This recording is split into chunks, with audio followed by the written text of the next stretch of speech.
আমাদের আজকের প্রোগ্রাম তোমাকে চাইয়ের আসরে আমি মুনমুন সেন আপনাদের স্বাগতম জানাচ্ছি।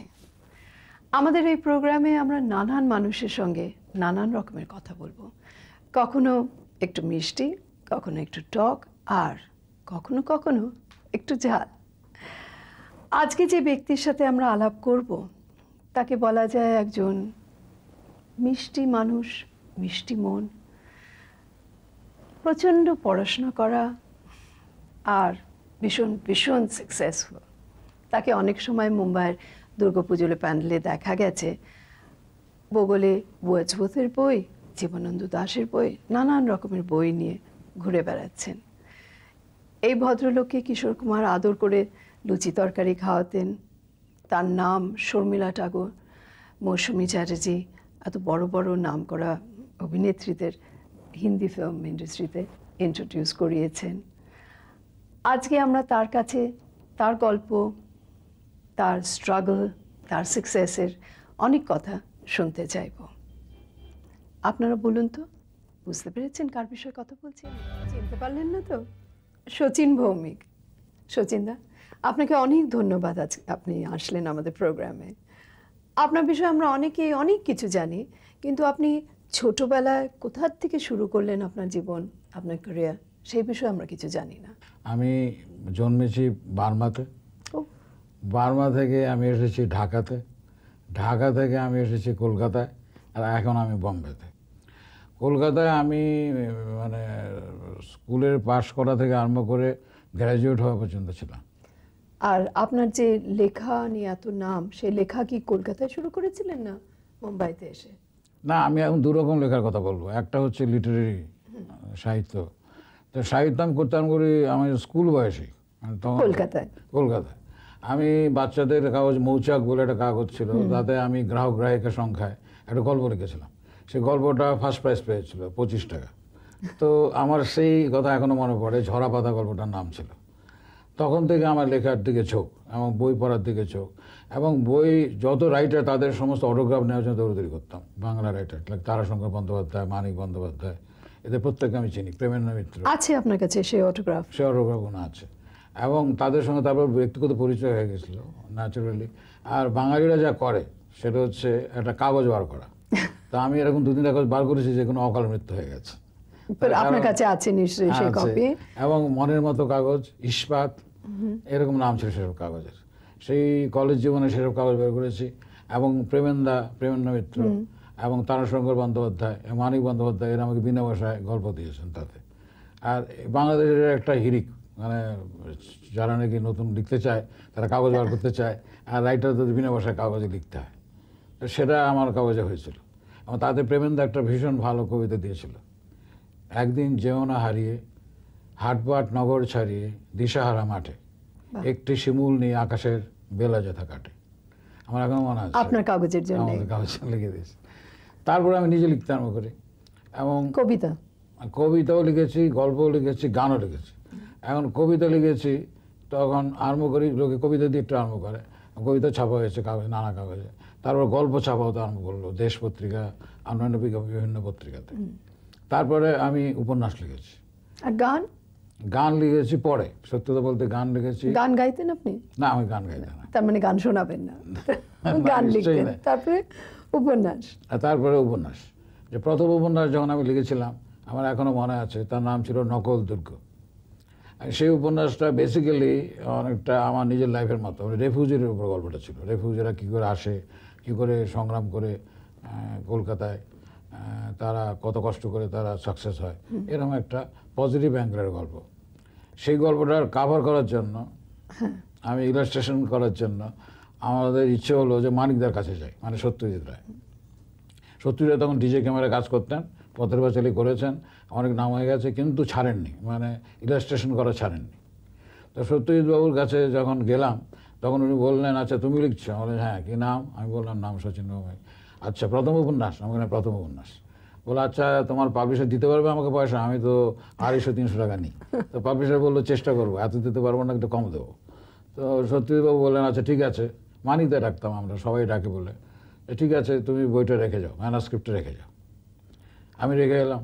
তো কিছুদিন পরে উনি বিউটিফুল ইলাস্ট্রেশন করে আমার বইটার কাভার করে দিয়েছিলেন, রেখে দিয়েছিলেন 3 কালার।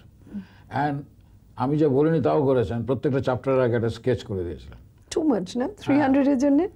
এর জন্য too much, because he said I like to novel, তুমি সাহিত্য করো, তোমার ভবিষ্যৎ ভালো হবে। এবং তারপরে আমার মানে আমি যেমন যাযাবর যেটা বলেছি সেই কথাটাই সত্যি হলো। বিএ পাস করে এমএ ভর্তি হয়েছিলাম, কিন্তু এমএ পড়ার আগে আমি আইপিটিএ কনফারেন্স অ্যাটেন্ড করার জন্য, অল ইন্ডিয়া আইপিটিএ কনফারেন্স, ইপটা যোগে তাকে বলে, গণনাট্য সংঘ বাংলায় বলে, সেই সঙ্গের অল ইন্ডিয়া কনফারেন্স অ্যাটেন্ড করার জন্য বম্বে এসেছিল।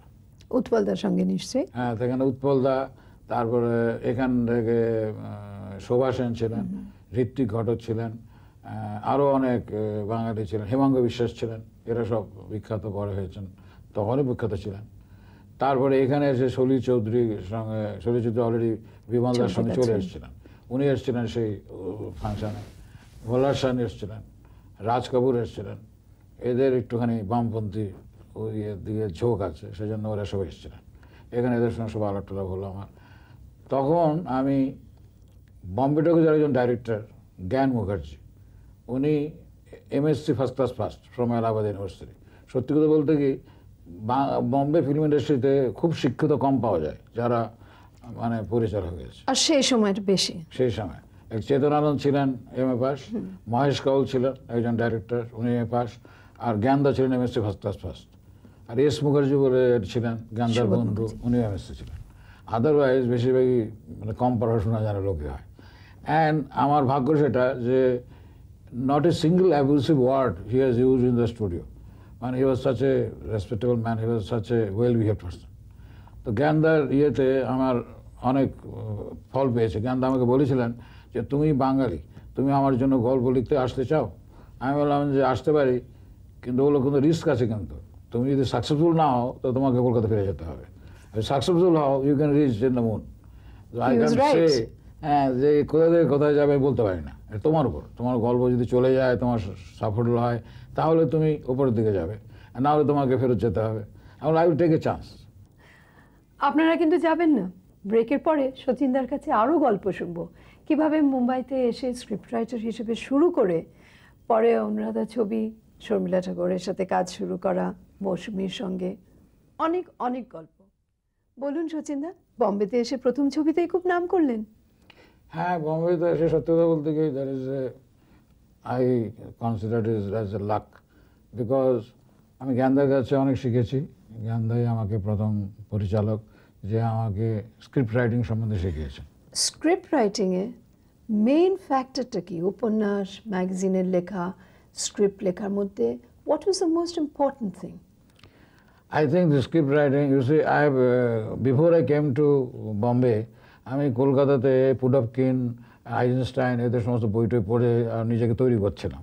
But I realise that those style of things is not necessary, but it is always good to be get educated, সেটা অলওয়েজ ভালো সেটার জন্য। তো জ্ঞানদার কাছে আমি বুঝলাম যে হিন্দি পিকচারের জন্য কি দরকার, কারণ হিন্দি পিকচারে কতগুলো ইনগ্রিডিয়েন্টস আছে যেগুলো রিয়েলিটি থেকে বাইরে, গান, তারপর কমেডি ট্র্যাক এসব আছে যেগুলো নাকি সত্যি কথা বলতে কি রিয়েলিটি থেকে বাইরে। এবং জ্ঞানদার কাছ থেকে আমি শিখেছি স্ক্রিপ্ট রাইটিং। এবং জ্ঞানদা পরে আমি যখন নিজের ক্যারিয়ার খুঁজতে আরম্ভ করলাম, তখন আমি অনেকবার বিমলদার কাছে গেছিলাম। বিমলদার খুব নাম ছিল তখন, বিমলদা আমাকে খুব ঘুরিয়েছে। বিমলদা বলতো তুমি 15 দিন পরে এসো, তুমি 1 মাস পরে এসো, তুমি এক কাজ করো আগামী মাসে 10 তারিখে এসো, এই করে। আমি বুঝলাম যে বিমলদা হবে না। আর বিমলদার কাছে ঋষিকেশ মুখার্জি এডিটর ছিলেন এবং ডাইরেক্টরও হয়ে গেছিলেন, সেই যোগাযোগ। হ্যাঁ, মুসাফির করেছিলেন যাতে আমার মা ছিলেন। তারপরে পরে ছবি করেছিলেন আনাড়ি, তাতে রাজ কাপুর নূতন ছিলেন। তখন আমি গিয়ে বললাম ঋষিদা আমার কাছে গল্প আছে, আপনি নেবেন কিনা? বলে দেখো যদি মুসাফির চলেনি, আনাড়ি যদি চলে তাহলে তোমাকে নেবো, নাহলে আমারও চাকরি থাকবে না তোমার থেকে, আমি তোমার থেকে নেবো। তখন আমি বললাম আচ্ছা Rishida, I will pray for your Anari যে চলে। আনাড়ি সুপারহিট হয়ে গেল, জুবলি হয়েছে। আনাড়ির পর ঋষিদা আমাকে ডেকে পাঠালেন গল্প শোনাও। তখন আমি অনুরাধার গল্পটা শুনিয়েছি, ঋষিদা ভালো লেগে গেল। এবং ঋষিদা বললেন বলরাজ সাহানি হলো হিরো হবে, আর হেমন্তদার মেয়ে বাচ্চা মেয়ে কাজ করবে রানু মুখার্জি, এবং যে স্ত্রীর রোলটা করবে সেটা লীলা নাইডু করবে, সুন্দরী। আচ্ছা, লীলা নাইডু খুব সুন্দরী। তখন লীলা নাইডু এই টিকু ওবেরয়ের স্ত্রী ছিল, ওবেরয় হোটেলের মালিকের স্ত্রী, ডাইভোর্সি ছিলেন। এবং ওর মা ছিল ফ্রেঞ্চ আর ফাদার ওয়াজ সাউথ ইন্ডিয়ান, মানে অন্ধ্রপ্রদেশে। তো ওনার কিছু অসুবিধা হয়নি এই হিন্দি ভীষণ ফিল্ম অসুবিধা ইউনিটে এসে? এখানে এসে উনি তো রাজি হয়ে গেলেন করতে।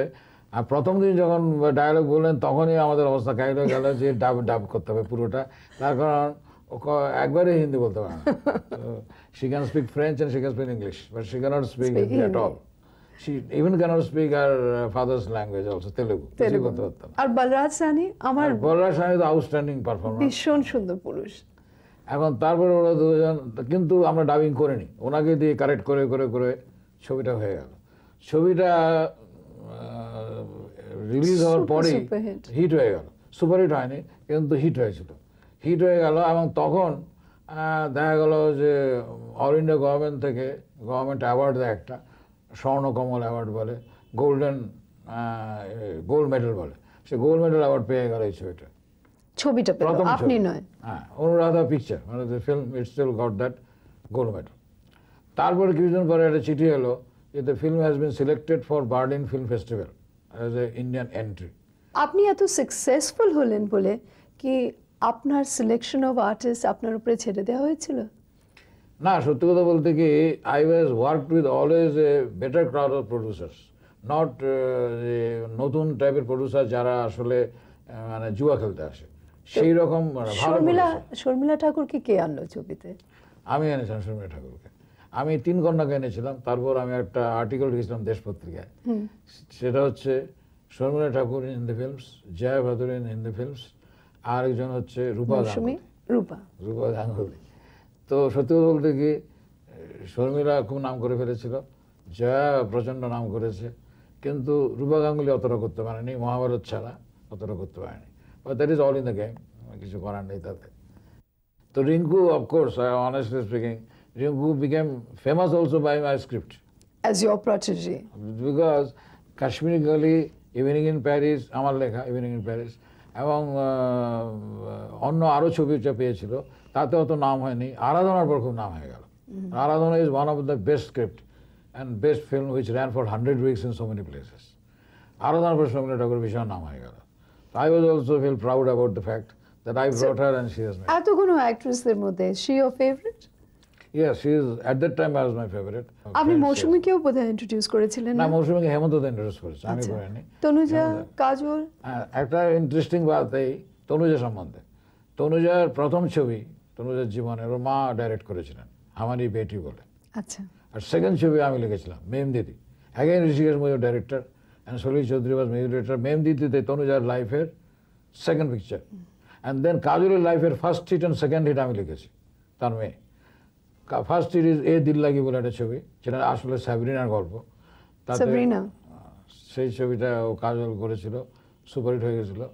অক্ষয় কুমার আর Saif Ali Khan. You've made a great contribution to Hindi 39 years is running of my film writing, and I must have written 160 films which has been released by now.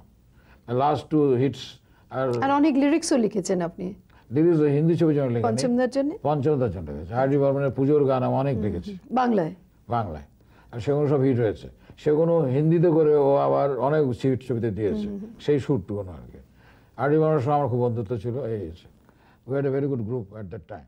শচীনদা, আপনি এত লিখলেন, এত স্ক্রিপ্ট করলেন, এত সাকসেসফুল হলেন, এত হিরোইনদের ইন্ট্রোডিউস করলেন হিন্দি ফিল্ম ইন্ডাস্ট্রিতে, আপনার ঘরের বউয়ের কি কন্ট্রিবিউশন? সত্যি কথা বলতে কি, আমার হিরোইনদের সঙ্গে আমার ইন্টারাকশন চিরকাল was very friendly. As a result I never approached them because romantically or anything like that. That's why I was above board with them. And they like me very much. I've got very good rapport with whom I introduced, like Jaya respects me a lot and Sharmila respects me a lot. I have written Sharmila Chele Chhabi আমি লিখেছি। সাহেব আমাকে ভালো চিঠি লেখে, you made my mother's career, why don't you help me, এরকম সুন্দর সুন্দর চিঠি আমাকে লেখে সবাই, বাচ্চারা যারা এখন বড় হয়ে গেছে। তো আমার জীবনে ব্যাপার হচ্ছে কি, আমি যে বিয়ে করেছি সে শান্তিনিকেতনের মেয়ে, এবং আমার ঘটক ছিল রাহুল দেব বর্মন, আর ডি বর্মন। আর ডি বর্মন আমার পেছনে লেগেছিল যে আপনি বিয়ে করুন। এবার আমি বললাম যে এত কাজ টিয়ে I am not getting time. বললেন এরকম করতে নেই, বিয়ে তো করতে correct time, you are getting old, you must get married now. I said all right. তো আমার মা খুব সাদাসিধে ছিল, আমার বাবা অনেক আগে মারা গেছেন, তো মা একা ছিল। মাদার ইজ মানে total freedom, whatever I like I can marry. Lucky man. তো নাও পঞ্চমের সঙ্গে কাজ করতেন আমার শ্বশুরমশাই, যিনি মারা গেছেন, তার নাম ছিল Dakshinamohan Tagore. He is from a Rabindranath Tagore's relative, Rabindranath Tagore's family থেকে এসছেন। He use to play very good তার সানাই, এবং জার্মান গেছেন, ওখানেও তার সানাই বাজনা হয়েছে। That is a typical instrument which is very difficult and which is very rare people আছে, একজন দুজন এখন আছে বোধহয় ভালো তার সানাই বাজায়। তো ওনার মেয়ে শান্তিগঞ্জে পড়তো, তো she was appearing for graduation at that time. পঞ্চম ঘটকের মতো বললো যে দক্ষিণাদা, মানে দক্ষিণাদা ডাকতে হবে, যে আপনার মেয়েকে ডেকে আনুন এখানে এখন। And then she came here and they allowed us to meet. I met her and Pancham বলতো বাস আপনারা ওখানে চলে যান, ঘুরতে চলে যান, মানে কথা বলতে বলুন, জুতো বিচে চলে যান। And we mate in beach and all this things, we talk and she like me, she agreed to marry. She said, I will write to my adults, family members, that I have got no objection. So then we got married. That is there. আপনার লেখা নিয়ে কেন, আমরা তো জানি যে লিখতে গেলে কতখানি সময় চলে যায়, সংসারে দেওয়া যায় না, সেই লেখা নিয়ে ওনার কোনো আপত্তি ছিল না? না, ওনার আপত্তি ছিল না, এই জন্য তো জেনে শুনে বিয়ে করেছে যে I M a writer, I M A busy man, and already I am writing so many pictures and I will be all the time busy. So, but she has got some contribution. She has. What is it? Because basically Shantanu পড়েছে, অনেক বাংলা পড়া আছে, বাঙালি মেয়ে আলোচনা করতে আপনার সঙ্গে। তো she used to say যে এই সিনটা তুমি ভালো লেগো না, এই সিনটা এরকম দরকার। আপনি শুনতেন, মেনে নিতেন ওনার কথা? No, sometimes I argue, sometimes she says something very good, which is approachable, because she has seen Bengali pictures. She has read lots of Saratchandra, যারা বাঙালিরা পড়েই পড়ে মেয়েরা, শান্তিনিকেতনের মেয়ে যখন। হ্যাঁ, ফলে কি অনেক সময় বলেছে যে ওই গল্পটা করো না কেন, এটা বাংলা গল্প ছিল, এরকম এরকম ক্যারেক্টার ছিল, এরকম ক্যারেক্টার কেন করো না ইত্যাদি। That way she was definitely helping me sometime. আর আপনি যে এত রেসপেক্ট পেলেন শর্মিলার কাছে, জয়ার কাছে, মৌসুমীর কাছে, এই রেসপেক্টটা ওনাকে কোনো সময় ডিস্টার্ব করেনি যে আমার স্বামী সংসারে কম সময় দিচ্ছে, বাইরের পৃথিবীতে গিয়ে এত রেসপেক্ট নিয়ে আসছে from all the Glamour women, সেটা কোনো সময় কোনো নেই? That is the beauty. কারণ হচ্ছে কি, তুমি যাদের নাম করো তারা সব বাঙালি, তো অবাঙালি হলে তাহলে অশান্তি হতো, অবাঙালি হয়তো বা হতো, কিন্তু she already become friend of Sharmila Tagore, because দো বোথ আর ট্যাগোরস, মানে এখন তো ভৌমিক, ট্যাগোর তো হয়ে গেছিল না 2 years আগে। তারা ভালোভাবে কথাবার্তা বলতো, জয়া খুব পছন্দ করতো, জয়া বৌদি করে, ওর সঙ্গে সম্পর্ক ভালো হয়ে গেছে, like that. I never suffered that way any jealousy type of thing. Oh, you covered it up very well. But শুনুন, আপনার ছেলে, একমাত্র ছেলে, সে যে আজকে ফিল্ম লাইনে আসলো, তার বিষয়ে আপনার কি আশা, কি স্বপ্ন? শুধু আমার স্ত্রী চাইছিলেন না, আমার স্ত্রী চাইছিলেন একমাত্র ছেলে, you can send him to abroad and for studies, চাকরি করা, মানুষ হোক। And but he was always brought up in that atmosphere. আমার বাড়িতে শাম্মী কাপুর আসতো, আমার বাড়িতে শশী কাপুর এসেছে, আমার বাড়িতে বিনোদ খান্না এসছে, আমার বাড়িতে জুহি চাওলা এসছে। ওই অ্যাটমসফিয়ারে বড় হয়েছে, সেখানে ফিল্মে ও কাজ করে দিচ্ছে। But he never wanted to be a hero, he wanted to be a director. What do you look back on? আপনি কোন জিনিসটা do you see as most inspiring আপনার এই 30-40 বছরের মধ্যে? কোন একটা জিনিস আপনাকে ঠেলে নিয়ে গেছে towards further success and towards the end of your life, যেটা আজকেও শেষ হচ্ছে না? না, basically everybody says I have got a fantastic memory. So what I am not yet satisfied, I have given my best. যদিও 160 picture release হয়ে গেছে, এখনো 6টা ছবি আমি লিখছি। I always feel like I must give a outstanding script. I am proud of only few script, like Brahmachari, like Aradhana, like Soldier, Karan Arjun, এরকম আরও কিছু ছবি আছে বলতে গেলে। I am not proud of 160 pictures, I am proud of maybe 8-10 pictures. I want to give some memorable picture. Still I am waiting when I will be able to write. আমি যদি এর চেয়ে ভালো স্ক্রিপ্ট লিখতে পারি, যেটা can be like Mughal Azam, can be like Mother India. Sachinda, আপনাকে অনেক অনেক ধন্যবাদ, আপনি আমাদের অনেক সময় দিয়েছেন আজকে, থ্যাংক ইউ। আর আপনাদের তোমাকে চায়ের তরফ থেকে অনেক ধন্যবাদ, নমস্কার।